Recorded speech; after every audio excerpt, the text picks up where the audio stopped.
goed jongen, altijd goed. Ja, zie je? Ik kan hem display zien in 75. Dan ga ik pinpointen. Maar die 75, dat is de sterkte van het signaal. Hier ligt hij. Dat is weer een kogel. Ja, dat is hem. Ja. Schutterijkogel. Weer als shutters gunt alleen voor de looienkogels. De detectoramateurs achter ons, dat zijn mensen die dat voor de hobby doen, die hopen andere dingen te zingen. We hebben al een bedeltje gevonden voor een goede oogst. Dat wordt hier in de grond gestopt voor de zegening. De volgende. Hoopt u nu eigenlijk iedere keer dat het toch iets anders is dan een kogel? Ja. Wat Mooi, hoopt u te vinden? Nou ja, je ziet net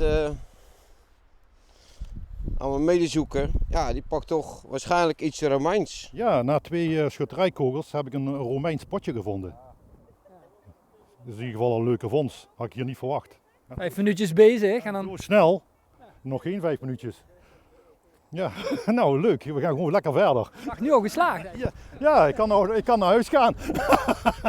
En dat is bijvondst. Voor ons is het bijvondst en voor hun komen we hiervoor. Omdat hun een hobby is. Leuk vondje? Ja, denk het wel. Ja. We hadden niet verwacht op een heideveldje, zeg maar, vroeger. Een cent vinden uit 1800 nog een beetje. Wat gaat er nu mee gebeuren? Wat er bij de verzameling. Ik heb er al een paar honderd, denk ik, of zo van die dingen. Maar altijd leuk om te vinden, toch? Op dezelfde kant ligt er een zilveren munt. Of een gouden munt. Je weet het maar nooit, hè? We zijn daar naar de B9000 verschoten. Hoeveel hoop je er vandaag te vinden? Nou, we hopen vandaag toch zeker meer dan 1500 kogelen hier op te ramen. Dus dat gaat wel lukken. Als ik er een verzint met een man of 12 darten aan de detector, dan zeker een 100 kogelen rap. Dat uit je wens. En die rapt ze wel.